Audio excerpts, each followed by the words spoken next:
Good afternoon and welcome to the Sacred Wisdom, Sacred Earth Panel 2 on food. We are so pleased that you have joined us this afternoon. We also have a couple of other housekeeping for this session. We ask that if you have headphones to please use the headphones to avoid feedback. We also ask that everyone be placed on mute so we can make sure that we have all noise reduced so we can hear all of our panelists. If you want to add comments or have questions for the panelists, please go ahead and put them in the chat function. We will have all audio closed except for the moderator and the panelists. We will be taking questions at the end. Please put them in the chat function. We will be monitoring the chat during the session to make sure that we have the list of questions that are coming in. So I would now like to go ahead and introduce you to your moderator, Dr. Maria Elena Wampachano, who is faculty at the American Indian Studies program of Syracuse University. She is professor of American Indian Studies, and she is a native Peruvian indigenous scholar, specifically of the Quechua people. She immigrated to Aotearoa, New Zealand at a young age, which inspired a collaborative and cross-cultural approach to her work in food and environmental justice, sustainable development, Indigenous studies, and public policy. She is passionate about protecting, promoting, and revitalizing Indigenous knowledge and practices that promote the well-being of people and the natural world. Welcome, Dr. Maria Elena. Thank you so much for the kind introduction. Ayancho, Kia ora, Bosho, Poso. My name is Marilena Wampachano. I am indigenous of Peru. My ancestry is Quechua. And today, I just want to start by acknowledging the Ho-Chang Nation, which is where the conference, or where my wonderful colleagues are currently based. And I just want to acknowledge the land of the Ho-Chang. I also want to acknowledge my ancestors, Quechua, and also Maori people of Aotearoa, New Zealand, because Aotearoa has become my adopted home. I love this country very much. How this panel will be conducted, we'll have each presenter will have 20 minutes to talk about the research. I briefly introduce them, and then we'll just save the Q&As for the end. So I strongly encourage you to please send us your Q&A. And I will begin this panel, important panel on food, with a karakia, or with a prayer, and then we'll open in this way this panel session. While I do this prayer, I encourage you to please just think, stay present, and just show gratitude. Mama Kiyata, Taita Inti, Kuyurkunata, China Yatak, Yakumama, Wadatawan, Anchatan, Naipikusum, Kamkaskaikita, Rimaikita, Yacha Kiskaikimanta, Yapayam, Urayik Kunaman. Mama Kiyata, Taita Inti, Kiyurkunata, Yaina Yatak, Yakumama, Wadatawan, Anchatan. Nampai kusum, kam kaskaikita, rimaikita, yaja chiskaikimanta, yapayam, uyarek kunamam. This gratitude prayer embodies gratitude for Mother Earth and our spiritual ancestors that are here with us, such as the sun, the moon, the stars, the water, the wind, and who are all allowing us to share knowledge, to come to this space and encourage one another and thrive and flourish together. Today I have the pleasure to moderate the panel on food, considering my passion about revitalizing indigenous food systems. As we all know, we're facing a global economic and food crisis, and now we have a health crisis. The COVID-19 has highlighted how fragile our food systems are, but it also has provided us an opportunity to think about ways to improve this global crisis.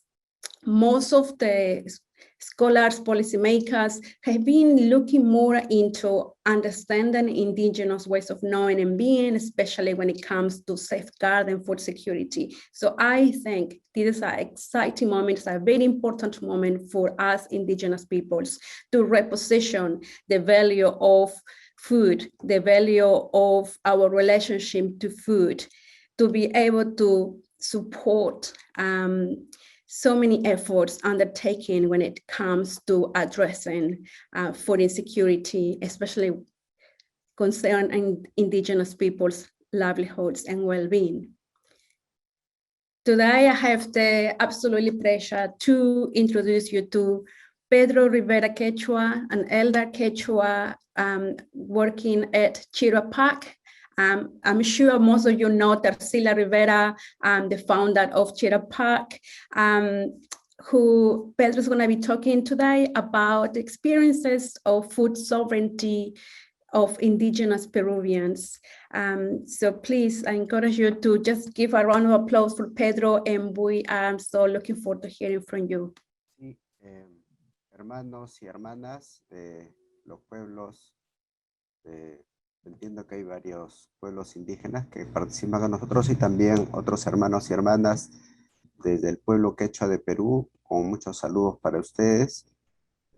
Compartiré con ustedes algunas de las experiencias desde Chirapa, Centro de Culturas Indígenas del Perú. Desde hace muchos años, más de 35 años, trabajamos con pueblos indígenas amazónicos y quechuas. Yo soy indígena quechua, nacido en la comunidad de San Francisco de Pujas, en Vilcahuamán, en Perú. Y bueno, mi formación es de ingeniero agrónomo, pero desde la fundación de Chirapa he estado colaborando en todo lo que tiene que ver el apoyo y la facilitación de procesos con los pueblos indígenas de Perú, tanto de selva central como en el caso de los pueblos quechuas. Así es que muy contento de compartir con ustedes el día de hoy.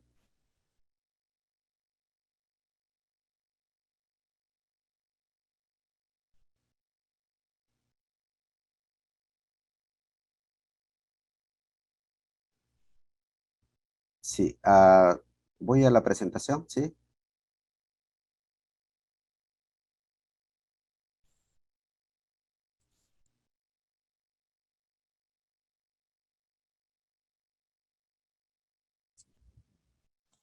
A ver si me permiten.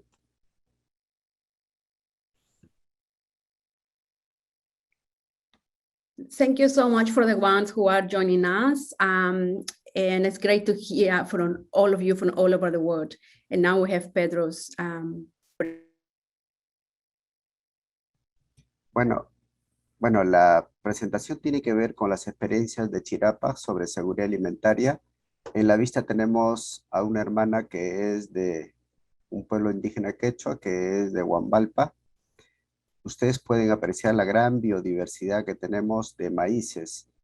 Este es un maíz especial para el caso de canchas, hay otros para motes, hay otros para hacer chicha de jora, etc. Hay un sinnúmero de posibilidades que tienen nuestros pueblos. En esta segunda vista, todos conocemos que Perú es uno de los principales focos de domesticación y de diversificación alimentaria. Uno de los aportes a la alimentación mundial es básicamente la papa y el maíz, ¿no? Junto con Centroamérica y México.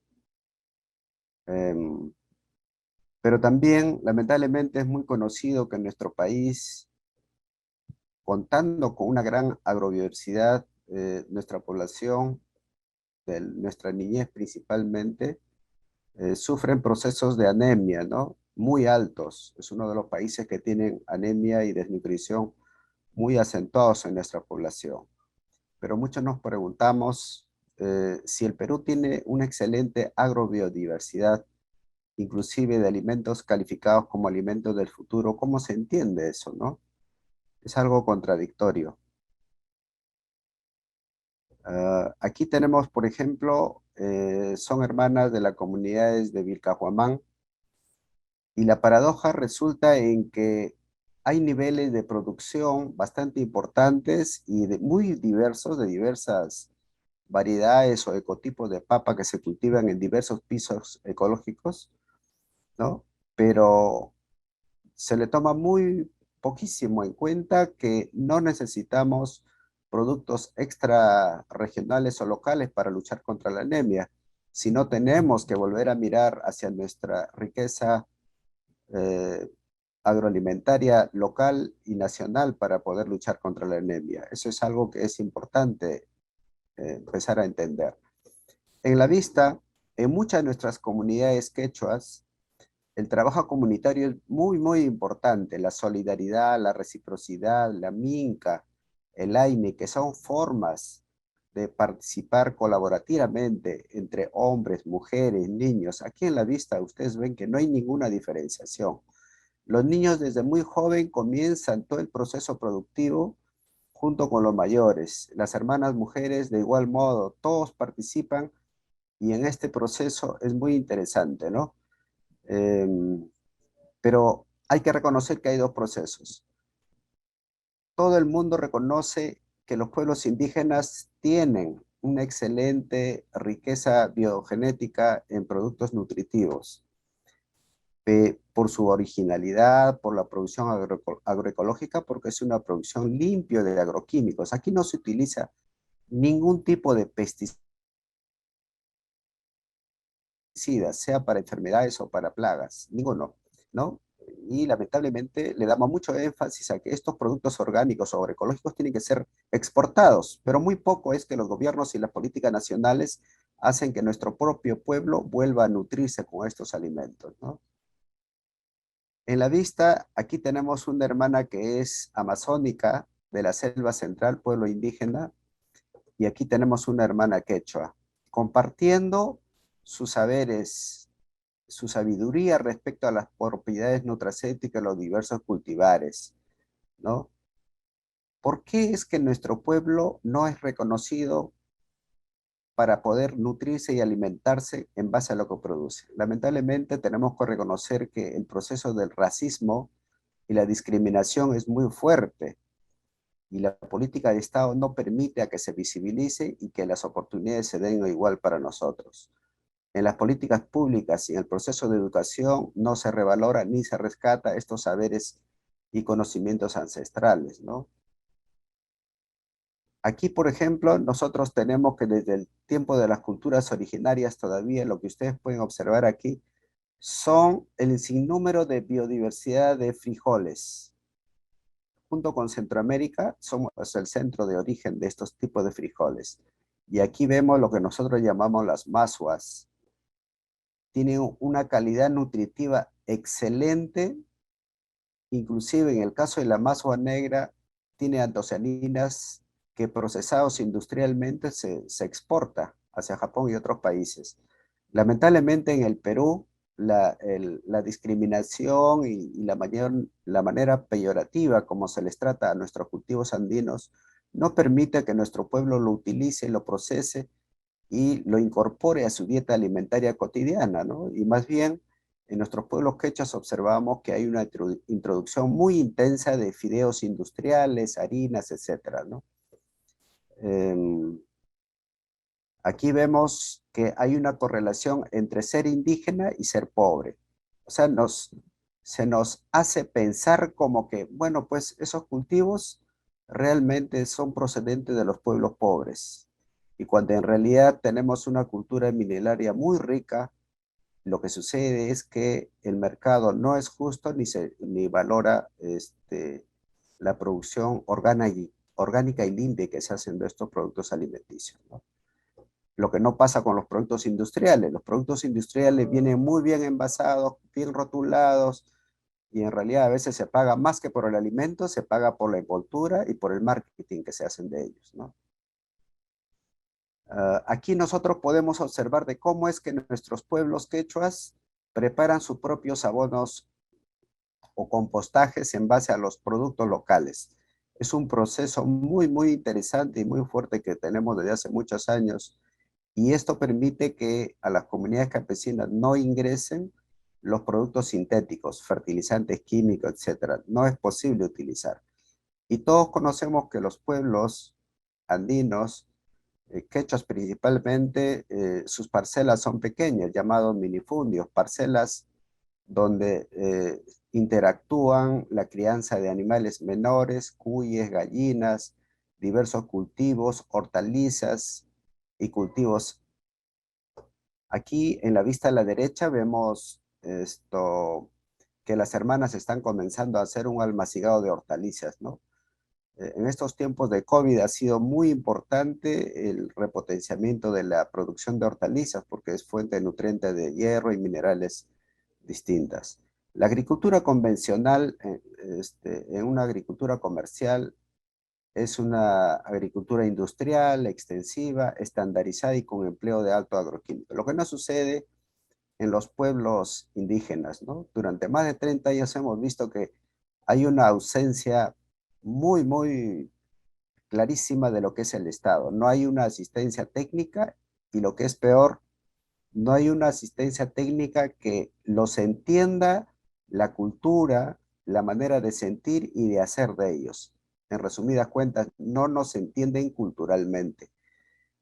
Viene un ingeniero o un técnico egresado de una universidad o de un instituto, ellos creen que nos van a venir a enseñar a nosotros cómo se cultiva la tierra, cómo se cría el ganado y queriendo imponernos tecnología. Nosotros consideramos que no solamente la tecnología, no la rechazamos, pero creemos que esa tecnología tiene que estar adaptada a nuestra realidad, a nuestro medio, a nuestro entorno y principalmente tiene que ir de la mano con la manera cultural de cómo entendemos el proceso productivo, que no solamente es técnica, sino tiene que ver en esa interrelación tan grande con la madre tierra y la naturaleza, donde todos somos parte de ese ambiente tan grande, ¿no? Nuestra agricultura es una agricultura muy diversificada, no solamente, por decir, en un campo sembramos papa o maíz, o frijoles, no. Principalmente nosotros entendemos que tenemos que sembrar asociativamente porque estamos en espacios sometidos a alto riesgo agroclimático. Y la única manera de cómo nuestros pueblos han sobrevivido durante tanto tiempo es de hacer siembras de los diversos ecotipos, de las diversas variedades locales, etcétera, y los diferentes cultivos para poder adaptarnos a esas circunstancias tan cambiantes. Y algo que hay que destacar también es que lamentablemente el mercado no responde a las reales necesidades de justicia económica y social para nuestros pueblos. El mercado, los grandes consumidores de las ciudades están esperando que los pequeños productores siempre les vendan el producto agrario barato, ¿no? Se cree que los pueblos son los que deben mantener a las ciudades, cuando lo que tenemos que buscar en realidad es un comercio justo para ambos, ¿no? La diversidad de papas, de maíces, de verduras, etcétera, en realidad también tienen que ser conocidos por nuestros jóvenes indígenas. Lamentablemente, el modelo educativo que tienen en nuestros países, especialmente en Perú, es un proceso que está desfasado. No, los modelos educativos no vienen desde las zonas rurales, no se adaptan a ellos. Son modelos educativos impuestos y Chirapa, desde su experiencia, tiene procesos educativos donde nosotros a nuestros niños hacemos que vayan interactuando, aprendiendo, haciendo junto con los padres, con las familias, e ir consumiendo lo nuestro, ¿no? Porque hay, como producto del racismo y de la discriminación, hay un modelo impuesto para poder hacer alto uso de insumos industriales o de productos industriales en la alimentación escolar y también a nivel de los centros de educación superior como son universidades o institutos superiores. Aquí, por ejemplo, nosotros tenemos que recrear culturalmente cómo es que podemos socializar los conocimientos y la experiencia de nuestros pueblos, tanto amazónicos como de los pueblos andinos, para poder revalorizar nuestra cultura. Para nosotros la cultura no solamente es arte, sino es el comer, el vivir, el hacer la vida cotidiana en una interacción con nuestro pensamiento espiritual. Nosotros consideramos que el tema de la anemia debe ser afrontado desde la producción local de nuestros principales alimentos nutritivos. Ustedes creo que conocen también, el Perú es un exportador nato junto con Bolivia de la quinoa, la kiwicha. Se va a Europa, Norteamérica, y es un alimento del futuro. La kiwicha es un alimento que inclusive lo consumen los astronautas, pero es muy difícil que en nuestros pueblos quechos o amazónicos el Estado o el gobierno pueda introducirlo a la alimentación escolar. Es algo paradójico. Producimos para exportar, pero nuestro pueblo es uno de los pueblos que sufre desnutrición desde la infancia, ¿no?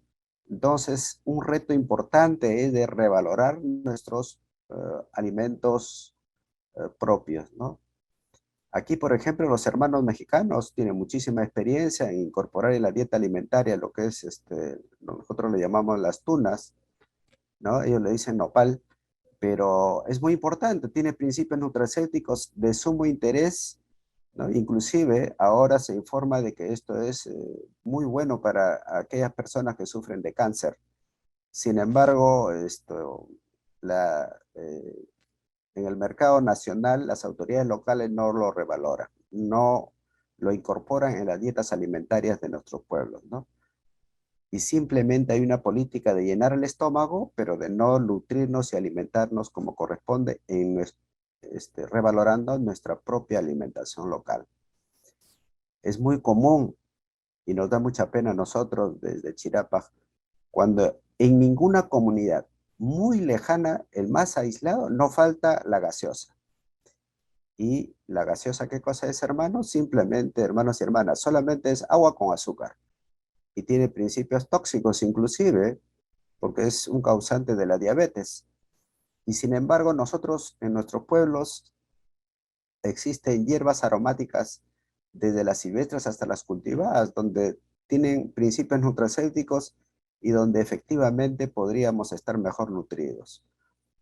Conversábamos sobre la masua, que es un aporte bastante importante, ¿no? Y aquí las hermanas, por ejemplo, de la comunidad donde yo soy, de Pujas, tiene algo similar con culturas milenarias como los hermanos de México, ¿no?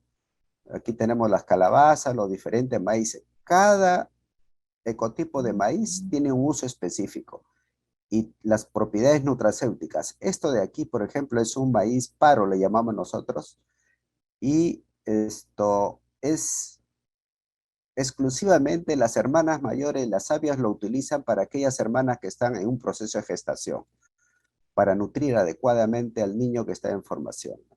Y hay otros maíces que son efectivamente para hacer canchas, motes, etcétera, ¿no? Un sinnúmero de preparados que muy fácilmente pueden suplir a productos industrializados como el fideos, etcétera, que vienen, ¿no?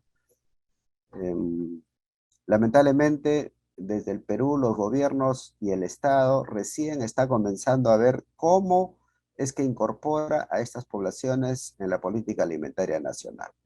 Aquí en la vista nosotros conversamos, trabajamos con mujeres principalmente, pero hay ferias agroecológicas donde nosotros tratamos de presentar los diversos ecotipos de los productos y tratando de que puedan ofertar a precios justos. Y sensibilizamos también a los hermanos y hermanas consumidoras para que revaloren lo nuestro, porque estos productos no tienen nada de agroquímicos, no tienen nada de pesticidas, y también pues de manera recíproca tenemos que pagarle precios justos por estos productos limpios, sanos y nutritivos que puede consumir la población, ¿no? Como decíamos, en el proceso de producción, de cosecha, de transformación participan los niños y las niñas desde muy niños. Es una cultura, en realidad, ellos aprenden haciendo, ¿no?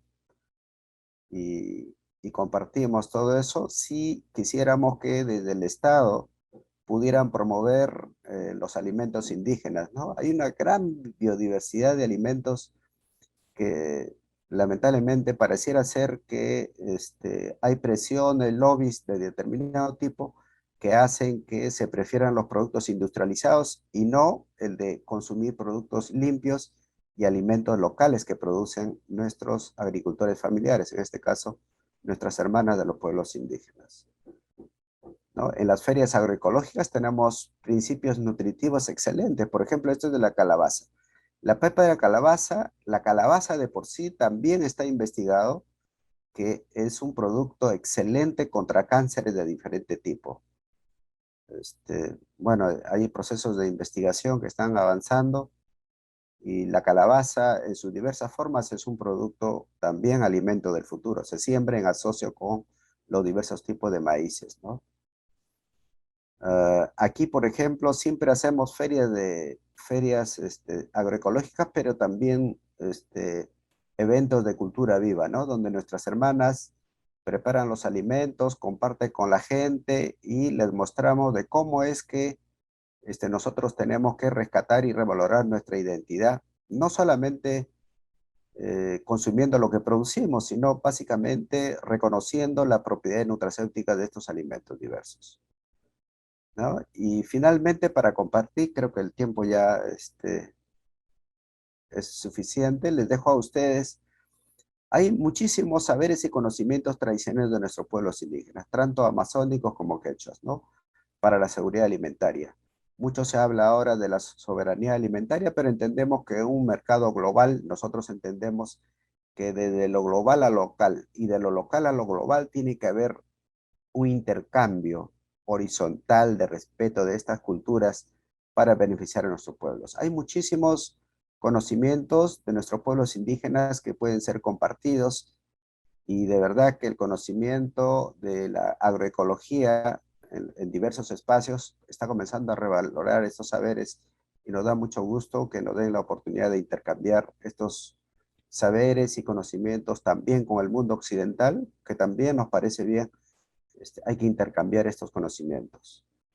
Les dejo aquí a los hermanos y a las hermanas en la página de Chirapas para poder compartir. Tenemos varios programas que van en beneficio de nuestras jóvenes, nuestras hermanas mujeres principalmente, para revalorar nuestra identidad cultural. Muy agradecido.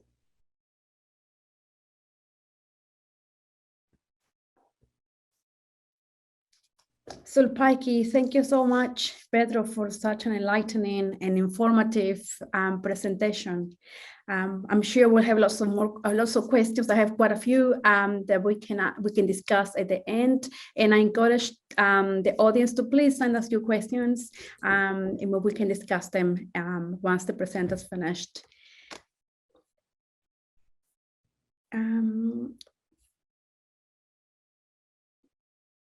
Let me go back. Pedro, would you be able to stop Dr. sharing? Maria Elena, you need to place yourself in the English channel.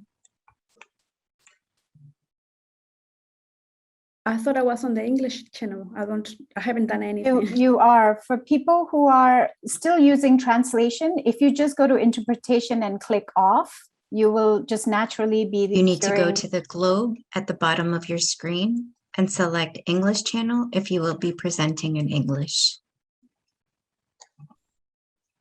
If you're presenting in Spanish, then you can stay in the Spanish channel, and the interpreter needs to interpret into the English channel.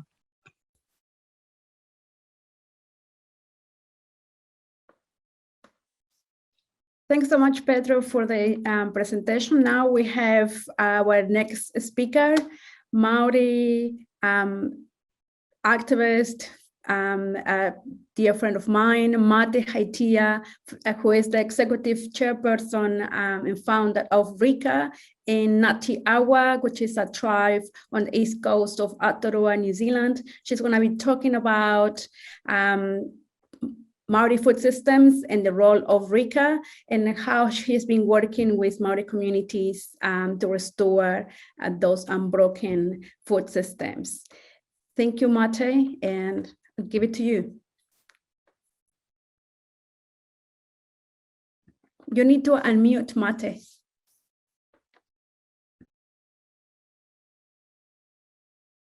There we go. Good morning. Hello, everyone. Thank you very much for joining us, and thank you, Maria Elena, for the introduction. I am located in Whakatane, which is on the which is in the North Island, in the Bay of Plenty. The area was named Bay of Plenty by James Cook, I must say, because the area was full of food. The area is abundant, where 5 minutes basically, as the crow flies, from the sea, the rivers, and the bush. So Aotearoa, New Zealand only has 5 million people, and we arrived here around about the 13th century, but we also had our original marae, which are settlements, were here from the beginning. So reka is a word well known to Māori. I created the word in 2008 in response to all our people dying of degenerative diseases. Now, reka means sweet, delectable, and healing. Every Māori person knows what reka means. So I had spent some time working in marketing and sales and communication. So I thought that I would put together a project to promote healthy eating. I did that because I was raised in the 60s and 70s in my community around beautiful, fresh food. My mum, my aunts, my nannies and kuros, those are all the elders, grew lots of fresh food. A lot of it was food brought in by the colonizers, shall I say. A lot of our traditional foods were used as well. We ate a lot of those foods. But along our roadways, our nans and elders grew lots of fruit, lots of food where we could that we could gather ourselves and feed ourselves. We lived close to the river, our parents, and we did a lot of fishing. We ate whitebait and herrings and eels. The sea is, as I said, is a half an hour drive away. So we went there weekly to get seafood, and my dad went out deep sea fishing, and we had uncles bring in food from the forest, pork and deer, and that still happens today in some families. So that happened in the 60s, 70s and 80s. So let's fast forward to the year 2000. Our community changed from food everywhere to maize growers coming in. Our land is tribal land where we were raised. Every house, at least 5 kilometres around the house, every house was filled with family. My sub-tribe, elders, children galore. I had cousins everywhere. We walked to school and we ate along the way. There was always food along the road, berries, lots of fruit to pick off the trees. And we had elderly people tempting us with food to eat. So all that food had gone, replaced with dairy farmers. Our rivers have been polluted by all the sprays that they're spraying on their paddocks. A lot of the land was confiscated from us. Ironically, my dad returned from the Second World War, and the 28th Māori Battalion at that time were heroes in the Second World War. But when they returned, our lands, a lot of it were given to the white soldiers, to the European soldiers, and so farms were aligned to our tribal lands. I returned home in 2008 and formed reka because our people have been eating food, fast food, takeaway food, McDonald's, KFC. Everyone's eating it. Everyone's struggling with obesity. I've lost cousins prematurely from heart disease, cancer, diabetes, all from eating the wrong food. And it continues today. So what did reka do? We I found funds. I applied for funding wherever I could. I put teams together, chefs, gardeners, people who knew the lands. And I went on to our marae and I invited everyone from 8 marae over a period of 4 to 5 years.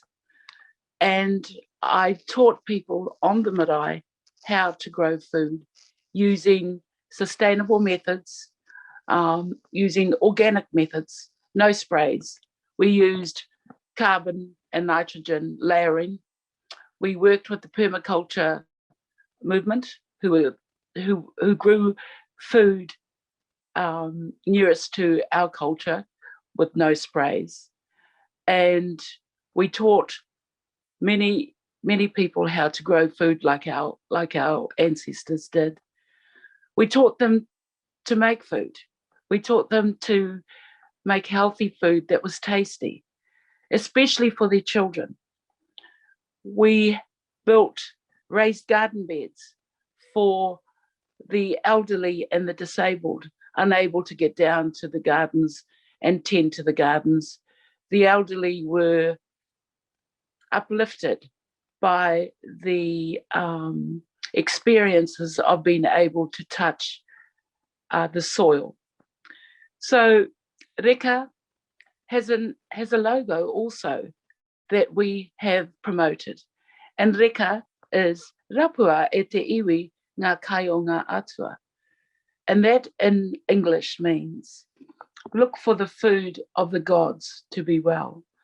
And when we mention the gods are our gods, Papatuanuku, Mother Earth, Ranginui, Sky God, and their children, Tangaroa, God of the sea, Haumie, and Rongo, the gods of uncultivated and cultivated foods. Tane, God of the forest. And we promote that there is no need for a new health system. Our ancestors gave us the health system.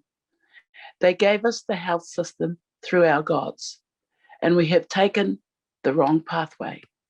So we promote that the people, our people, must come back to what our ancestors gave us, is to look after our earth so that we can have all the beautiful fruits that have been left for us to keep us well.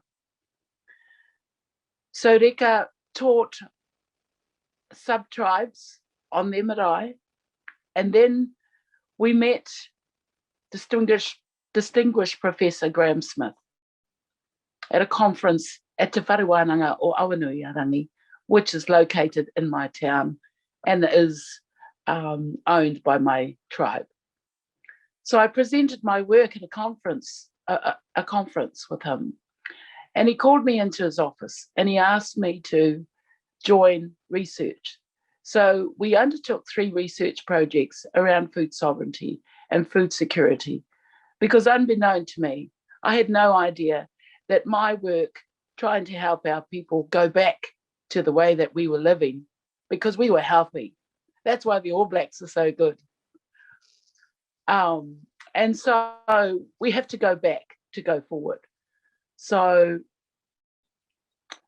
I then joined up with some organizations and academics, and we completed research projects. And at the same time, I, as a practitioner as well, I put together a team and moved into local schools where my grandchildren are, actually. I have a live-in library, a laboratory, I should say, every day after school. My grandchildren come to myself and their grandfather, who is the fantastic gardener, and we feed them. We feed them good food. And they love the food, they love the fresh food. They can eat the peaches off the tree of all colours, passion fruit, berries. We've built a food forest where we live. So in the summertime, we try not to make them something. We try to get them to eat off the trees and from the bushes, and they love the food. So we have tested it out practically on our marae with our tribe. We have tested it with our children of all ages, and we are now negotiating. Well, let's say we are urging our government officials, many of them Māori, to support us in our program that we've developed for schools. We have also, I have a meeting tomorrow with an organisation called Te Mana o Te Wai. So what I have done also is we have put together a resource management plan. The resource management plan has been done for my tribe, and Reka has led that. And the resource management plan is on our river. And what that means is we have a treaty, and it's called the Treaty of Waitangi. We are partners in Aotearoa, New Zealand. So we are using that legislation to make sure that our river is cared for, is protected. And so that is a major project that I have in front of me, is to get the workforce, all the money together to clean our river up so that we can continue to eat our fish, our whitebait, our eels. And we're doing the same on our land blocks. Our lands, when we were colonized, we had surveyors. Surveyors came through our lands and they cut all our lands up into blocks, easy for public works to take them. And the governments, the previous governments did that. They took our lands through Public Works Acts, and they have done that to us here. So our lands are all in blocks, and they're owned by different families. And so we're kind of disjointed, where we have a lot of land that's got nothing on it but maize. So we're slowly working on moving that maize out and bringing in foods that we can eat. Now, we have traditional foods, but our ancestors grew a lot of peaches, apples, and we are feeding our people that as well. So when we say rapu e te iwi ngā kai o ngā atua, search for the food of the gods, our ancestors, our atua, are uncultivated foods and cultivated foods. So we have borrowed the foods of other Indigenous peoples, and we're feeding our families those foods. So we are trying to have say over our rivers, our seas, and our lands. We have lots of enterprise happening on our lands. Our people aren't eating enough. Our younger generations are slowly moving to upmarket foods, which are better foods. But in this country, a bottle of Coke is cheaper than a bottle of water. How crazy is that? So they have those kinds of things to deal with. The weather, the soil here is perfect for growing. So we are working hard, and the land blocks and all, I'm a trustee on several land blocks. I have ancestors who left our family land. So I am a governor on those land blocks, trying to grow food. We are growing Gulf kiwi fruit that is making lots of money for lots of people working with us, such as that aren't Māori, but we're slowly getting returns from our lands.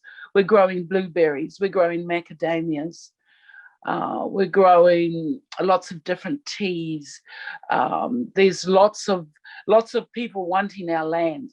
So it's urgent for us as Māori for food sovereignty to be the leaders, to take us through and get those food systems back. Because with those food systems also are our values. And that's what we teach in our schools. We teach tuakana taina, which is the older children look after the younger children. The younger children look up to the older children for guidance, and the older children must take care of the younger siblings. We talk about toha toha, which is we give sharely. We talk about aroha ki te tangata, love, gratitude, koha, give freely, wanting anything back. All the values that our ancestors left us are going with our disconnection from our food. Without the food, without our children loving the food that they get from the land and the rivers and the seas, why and how will they look after it in the future? If we don't feed them those delicious foods, those delicious fruits from the trees, the delicious fish from the rivers, they're never going to look after it. And these are the messages that are loud and clear that we are constantly communicating to our leaders, to our Māori leaders, to our mothers, to our grandmothers, to our schools. Take us back to go forward.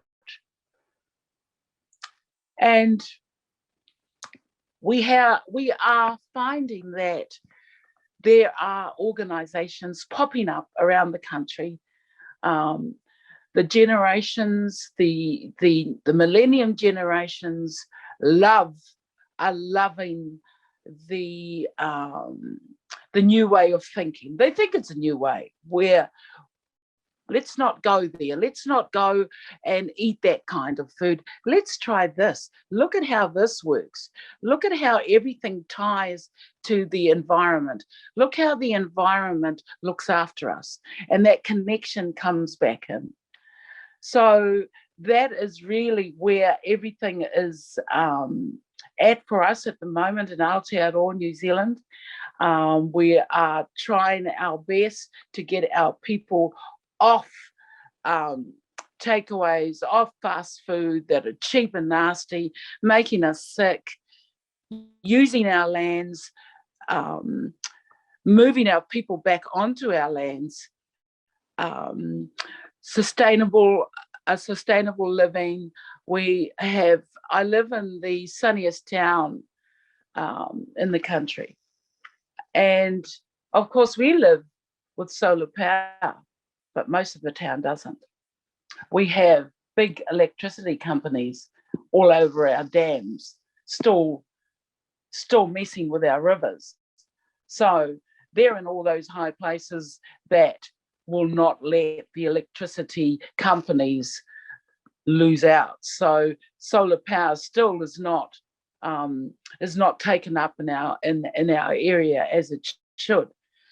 So the whole movement of towards food is happening where I'm especially in our area, our younger generations, I'm encouraging social entrepreneurism, where our children, our younger generations can make businesses for themselves by growing superfood, by growing teas. Craft beers are even something that I know it's alcohol, but we can use our land. There's lots of people growing hemp in the area. There's also medicinal cannabis being used a lot, and lots of working with different foods and herbs and local rongoa, which is our medicine. We're incorporating that in foods. I myself am a pescarian. I have been for 35 years, so I don't really eat meat. I eat fish and shellfish, and lots of, I love lentils and probably lots of South American food. And lots of vegetables and fruit. So I've raised my children and my grandchildren that way, and that's been key to the success. I think is that we walk the talk, and have always been. My parents had that same aura out in the community as well, and so you have to walk the talk. Okay, I'm not sure what the time is there. Oh, that's perfect. That's perfect. I was just actually going to say, yeah, thank you so much, Mate, for such an inspirational talk and sharing your experience with Rika in Aotearoa, New Zealand. Thank you for that. We started from the highlands of Peru, where we had the knowledge about Andean biodiversity from Pedro Rivera. Then we traveled to Oceania. We went to Aotearoa, New Zealand, where Mate discussed how she's supporting her family, Hapu community, in the broader Aotearoa to revitalize their food systems. And one common thread is the inherent connection that we have with the land, seascapes, our non-human relatives, and how we are embracing those traditions to be able to move together and flourish as a community. And we have a couple of questions that the audience sent us. Oh, okay. So I have a question in Spanish, and I'm going to translate the question. The question is for Pedro. Pedro, they're asking you, what are your views, what are your thoughts about the current Peruvian president, who is a farmer himself? What do you think is going to be his view, his food security policy in Peru? And also the question is about, would you be able to tell us a bit of what kind of farmer are you? What's your food security policy? If you can tell us a bit about what you do, and what are your views on the current Peruvian president? Sí, para compartir con las hermanas y los hermanos, efectivamente hay mucha expectativa, principalmente de las comunidades rurales y de modo muy, muy específico de los pueblos indígenas, amazónicos y quechuas, de los diferentes pueblos en realidad, y que el presidente muy acertadamente, el presidente Castillo lo ha citado ahora, lo ha visibilizado. Y eso es bien importante porque vamos a comenzar explicando que él es natural de una comunidad campesina también, pero del norte del Perú, un poco más húmedo que la zona de Ayacucho donde yo estoy, es de la provincia de Cutervo, Chota, que son de ecosistemas un poco más húmedos, pero que también es sierra, es montaña. Y él en realidad su formación es un profesor de primaria, pero simultáneamente realiza actividades agropecuarias. Él principalmente cría ganado vacuno, he visto que saca leche de las vacas, vende leche, él y su esposa, la primera dama, diremos, son agricultores y ganaderos, y en comunidades rurales lo común, lo sustancioso, es que no tienen una actividad especializada.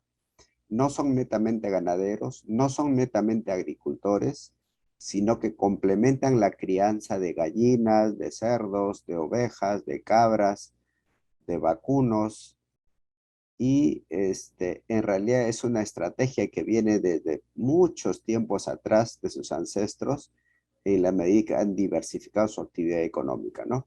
Y entonces él tiene un cabal conocimiento, además ha sido rondero de esa zona, y entonces conoce perfectamente las necesidades de los pueblos indígenas.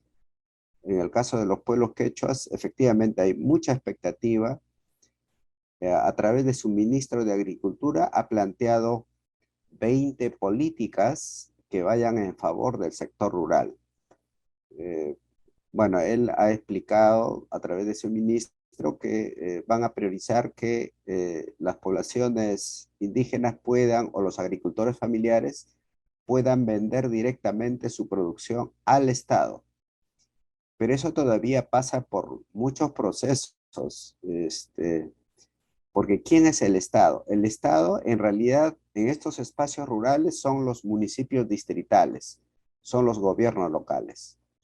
Y entonces tiene que ver, desde el gobierno central, tiene que ver qué mecanismos hace para que efectivamente viabilice las transferencias económicas a estos municipios locales, sean de distritos, sean de provincias o la región, cosa que todavía no está estructurado. Y un aspecto bien importante es que yo sé que Brasil hizo, en el gobierno de Lula, hizo un esfuerzo por comprar a pequeños agricultores, flexibilizó los requisitos. Y lo que pasa en Perú es que hay mucha presión por parte de los grandes empresarios que proveen al Estado de productos industrializados, por ejemplo, la leche. Tenemos una leche enlatada que ya está procesado con leche en polvo que viene desde el exterior. Sin embargo, el Perú tiene cuencas lecheras muy importantes y son pequeños agricultores, pero no se les prioriza y los municipios tienen que comprar leche enlatada y los municipios no les compran directamente a los agricultores o a los pueblos quechuas que perfectamente podrían comprarle leche, yogur o queso. No sucede tal cosa. ¿Por qué? Porque les piden unos estándares de calidad y de inocuidad que solamente pueden cumplir estos industriales. O sea, son normas estandarizadas que un pequeño agricultor o ganadero puede cumplir. Entonces, son mecanismos de discriminación, en realidad, en la práctica. Te ofrecen, pero no lo puedes hacer porque te dicen, no, pues tu producto no es inocuo. Así es que yo quiero comprarte, pero no puedo. Pero la leche Gloria sí te puede vender, que es una transnacional. Y eso es muy difícil, ¿no? Y de manera personal, quiero compartirles que yo soy un agricultor, un pequeño agricultor. Tengo justo ahí en la foto, ven ustedes, tengo un poco de ganado, hago ensilaje, hago agricultura. Yo mismo produzco muchos de los alimentos que yo consumo. Por ejemplo, yo soy muy difícil de consumir, por ejemplo, el fideos. No tengo necesidad de consumir el fideos porque del maíz, nosotros cosecho el maíz, hago hervir ese maíz, luego lo seco y después hago una ligera molienda. Y hacemos en diferentes granulometrías que tiene el maíz. Unos para hacer sopas, caldos, inclusive el pan de maíz es excelente. No hay ninguna comparación del harina de trigo refinado con el que es el del maíz morocho ayacuchano, por ejemplo. O lo que hacemos nosotros en nuestra vida cotidiana es riquísimo. Entonces no hay una comparación. Yo tengo amigos que van a visitarme y se quedan, pero muy, muy contentos porque tenemos nuestras verduras y como decía una de las hermanas, no hay ningún comparación cuando tú mismo cosechas las hortalizas que tú has sembrado, que tú has criado y sabes que es perfectamente limpio y sano. Tú puedes consumirlo y hay un disfrute, hay una interacción con ese vegetal que consumes. Lo que no sucede con productos que vienen de extra locales, ¿no? Uno no sabe cómo ha sido cultivado. Yo mismo proceso los alimentos para mis ganados, tengo cuyes, y en el Perú, a raíz del COVID-19, ha sucedido un proceso extraordinario. Han llegado a identificar diversas investigaciones que el caldo del cuy te da una mayor inmunidad, te mejora la inmunidad respecto a las enfermedades. Inclusive dicen que es cancerígeno. Nosotros echamos la prueba, ahí en la familia, un sobrino mío ha tenido un problema y les hemos dado como 3 meses y milagrosamente está pasando ya el tema de un proceso cancerígeno. Nosotros nos sentimos muy contentos. Esa es una sabiduría que tienen los pueblos quechuas y estoy bien seguro que tiene que ver con contenido proteico que tiene o de aminoácidos que tiene el caldito, la sustancia del cuy, que es bien interesante, ¿no? Entonces, yo veo por la experiencia que tengo que no hay otra manera que para agricultores familiares y los pueblos indígenas tiene una gran sabiduría y estoy seguro que la agroecología andina se va a imponer, porque si siguen como hacen los agricultores comerciales, utilizando productos sintéticos o fertilizantes químicos, en los términos de intercambio, de vender sus cosechas y volver a comprar esos insumos químicos, hay una pérdida. Y es verdad que antes del COVID ha habido un fuerte desplazamiento de los pobladores rurales, jóvenes principalmente hacia las ciudades. Y en cambio el COVID ha sido también una excelente oportunidad. Los jóvenes han regresado a sus comunidades. Los hermanos y las hermanas desde las ciudades, desde las urbes, han regresado al campo porque en realidad pueden producir y comer y no estar como parias deambulando por las ciudades ante esta inmensa falta de trabajo. Son algunos de los aspectos que puedo compartir y en realidad ya hay mucho por conversar, pero en verdad la sostenibilidad en el campo es importante y sí es verdad que necesita que el Estado y los gobiernos, como sucede en otros países, efectivamente vayan a socorrerlos, pero no imponerles tecnología, sino primero entender la cultura que tenemos nosotros e ir de la mano para poder ir mejorando las condiciones alimentarias de toda la población en general. Thank you, Pedro. And yeah, you mentioned a really good point. It's about working with and for the benefit of our Indigenous peoples to move forward as a collective. Thanks so much for your responses. Now we have a question for Mate. Mate, the question for you is, are you also faced with the phenomenon of racism, whereby people, generally descendant of settlers, colonizers, are advocating for veganism, engage really in a kind of colonial racist veganism that denigrates our Indigenous ways of being in relationship to food. So what are your understanding about, or have you faced racism in relation to now changing to veganism and causing a disrupt with our relationship with food?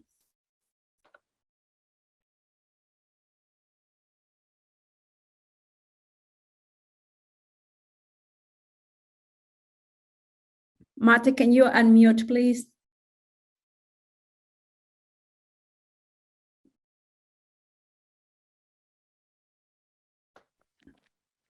Sorry, can you hear me? There you go. Yes. There you go. Okay. So what was that question again, Maria Elena? I started it off. So racism. Well, I can say that I have a lot of colleagues who are from the settlers, and they are very supportive, but racism is rife at the moment because we as Māori, we are not tolerating it. And it has come out. In my work, all my work in the last 13 years, I have had to seek funding, and that's been the struggle for me. There are a lot of philanthropic organisations in New Zealand, but they never fund us for the amount that we ask for. And it seems like, it appears to me sometimes that racism comes in the form of, we'll give them this much, but we won't give them the amount that they ask for to make their project successful. So I don't think that racism stands out so much, but it's the attitude of, really? Can you Māori really look after yourselves? Really? We are dealing with today, we have academics in Auckland talking about our mātauranga Māori, which is our science, Māori science. We're being questioned by the colonisers in regards to the way that we think. So I've come across, I came across that in earlier years, but today the movement is too strong. And we are now looked at as saving not just our people, but we're helping the country because we're spending a lot of money trying to fix illness. We're spending a lot of money buying medicines when all our people need to do is just use their land and grow good food and eat it. So, yes, I hope that answered that, Maria Elena. Yeah, thanks so much. Thanks so much for energy. Actually, this panel has been incredible, and I feel so honored to be connected with you all and also connected with the audience. We talk mostly about the value of food. This is my understanding, the value of food, that it goes beyond something you just buy from a supermarket. It speaks of our ancestry, our culture, our peoples, our worldviews, and there is so much to learn from one another. And this panel, as I mentioned before, we traveled to the highlands of Peru, Oceania, North. We're all interconnected now, and this is a great space to continue this discussion to understand the value of our indigenous food, traditional foods, innovation and practices. When we talk about innovation and practices, we're talking about technology. We're talking about the Maramataka, the Maori agricultural calendar. We're talking about the Quilla Inti calendar, which is the Inca, or known as the Inca calendar. We're talking about the Maya calendar. We're talking about the 13 moons calendar. So we have so much knowledge, technology, innovation, and practices that we can actually have all the tools. And as Mati mentioned, something very unique, that our ancestors left us with a pathway. They left us with the Meiki tools ingrained in our values, in our traditions. And that's a pathway that we need to continue revitalizing to flourish as a collective, and embrace our indigenous heritage and support humankind. So thanks so much for joining us. It's been an absolutely pleasure. And thanks so much to all. Sulpaki, Kia ora, e miigwech, and poso.